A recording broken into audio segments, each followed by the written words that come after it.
Tiene que sonar antes. Yeah. Okay. Hi, welcome to the second episode of the Black Sheep podcast, and today we have Maggie. who's part of the Black Sheep team. And do you want to say something to the camera? Hi, I'm Maggie, and I'm very excited to be here. Okay, perfect. So in today's episode, we're going to be discussing the movie that's called Great Captain Fantastic. Captain Fantastic. That is an independent movie. That basically it's about a father that have like 8 kids more or less, and that he have to take care of his 8 kids because his wife have just made suicide, and their way of educating them, it's a little different from other parents because he's educating them from house. So they are all like super intelligent kids with really brilliant vision of the world. And something happens, their mother dies, and they need to go to their funeral. But you need to see the movie. It's really cool. But we're going to be discussing it about what do you think about it? Do you want to say something? Anyone? Well, I think that this movie can be really reassembled with many other movies that are like in a genre of coming to age or like showing how different kind of parenthoods or of parenting can change the vision and the way of living of a kid. For example, let's take the movie that went out in 2016 with the name of American Honey. This movie is mostly about like how during the 1960s, 1970s, the kids and the teenagers went and wanted to like express themselves differently and didn't want to like be chained to a world of working and not having any kind of life. So it tells the story of many kids and many teenagers that look for a new way of living in a van and knowing different parts of the country of the USA. So I think that these external factors not only affect the view of the kids of the world that surrounds them, but also how these kind of external factors affect their way of living and well also their beliefs, such as we can see in this movie in Captain Fantastic, where the kids and even the father has like an anarchist or like a socialist kind of ideology that is transmitted to the kids even when they don't know what is a Coke or what is Nike. Like Nike or different brands that we think they are like they are installed in our daily basis, but in their daily basis is like something strange and out of the ordinary. Yeah, it's like something that, for example, I feel like this movie illustrates very well the point that like we are taking care or caring about things that are like unnecessary. Like for example, Nike is like, what influence does Nike have in my life or life? And that they have that point of, I don't care what Nike is or if I have Nikes or an Adidas. It's like it's the same for me because they don't have like that social influence of having better things, is having being a better person. I don't know. Yes. But do you want to say something? Like, this movie is really beautiful. The way it shows this father deals with the death of his wife.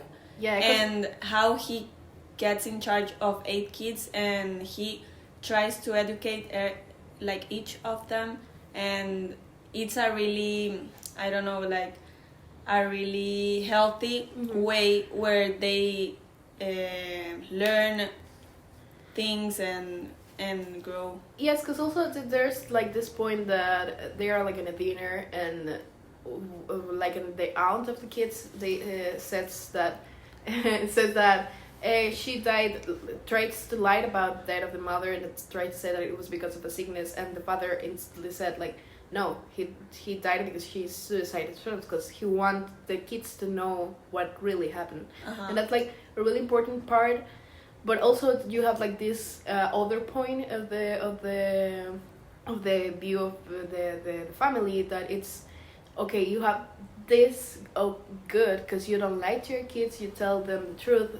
There's also a part where the little one asks the father about sex, and he's like completely normal about it, talking, and it's like a really cool part. But you have like the other part that's almost at the end of the movie, where they said, okay, I know this, you have created like a critical thinking in me, but I do want to be part of the world of people, the world that you have been keeping me from. Yes. And I don't know, what do you think about it? Because sometimes we can think that this is really cool because this kid doesn't care about the social statement that we have in our minds, but there's also like this aim of them of knowing something that they don't know, like they feel like they don't make part of the world because they have grown like in this isolation of people. Yes. I don't know. Yes. What do you think about it? I think like it's a way that the father think is the like it's the best thing he can make for his kids, but at the same time it can affect them because are like normal basic things that every falling in love, for example. like every child deals growing and knows, and like are normal things that every child must face in their Well, life. I think must facing like things or social parameters such as having Nikes or having an iPhone or all these like capitalism induced statements or like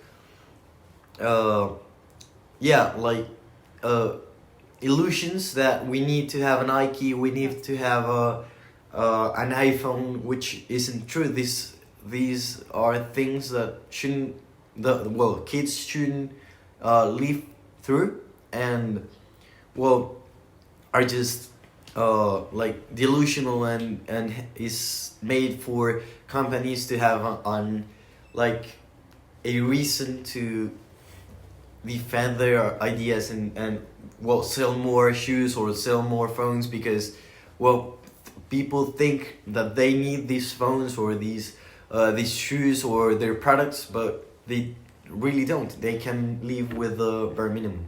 Okay. I want to like create a debate between us, like and Maggie, maybe you can talk about this. Do you think, because there's this part of the education of these people, this family, that like they doesn't grow with this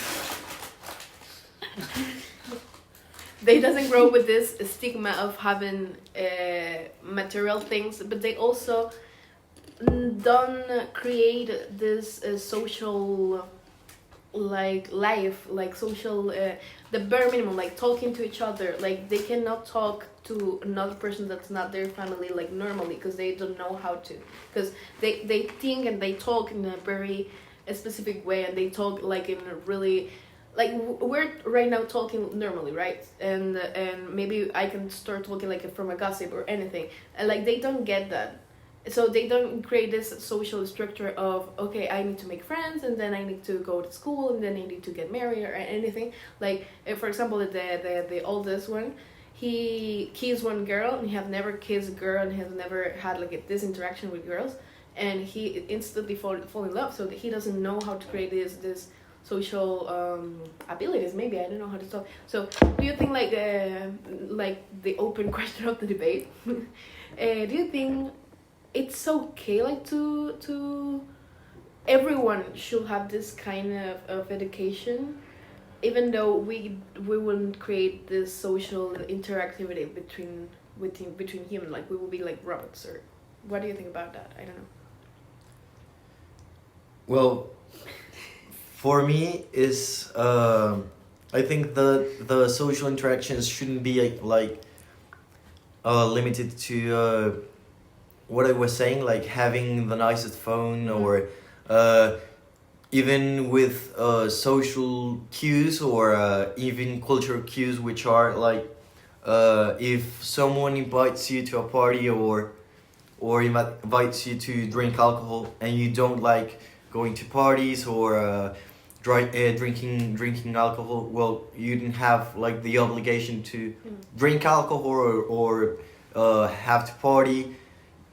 These, I think, the social interactions shouldn't be only built on like social superficial. cues, and yeah, like social preferences and even social groups, but on, well, likes and preferences of each people. And even without these kind of preferences, people should make like some contact with the like similarities they have with what they like, or what they feel about things, like having these kind of conversations that are not only nurturing but maturing, but also like it helps people to grow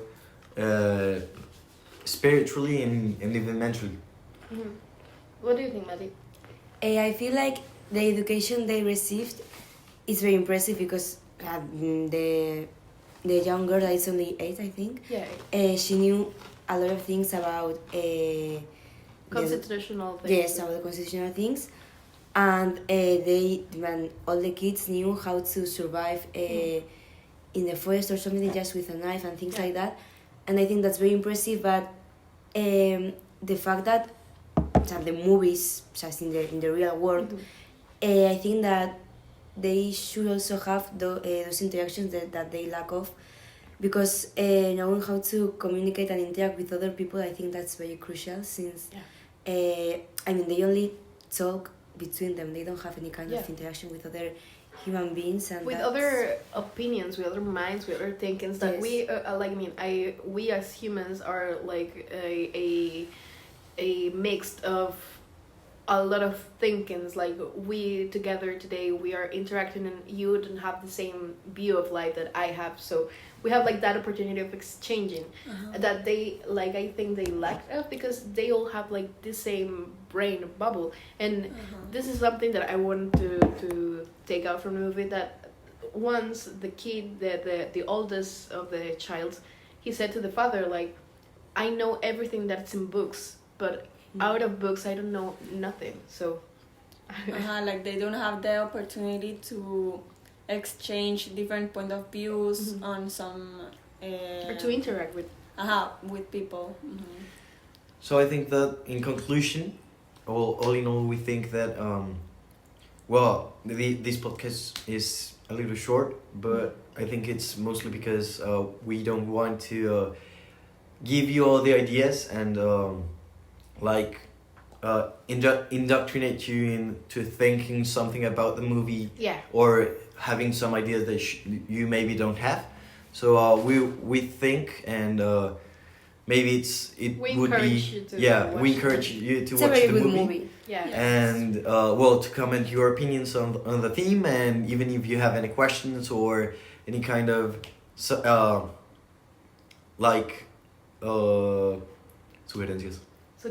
suggestions about any movies you want us to see or to comment, we will be in touch. And indie movies. Any indie movies you want us to discuss or anything, you can tell us in the comments. So we will be and follow us on Instagram and TikTok. The Black Sheep, UNAP. So thank you, and we will be seeing you. Thank you. Bye. Bye.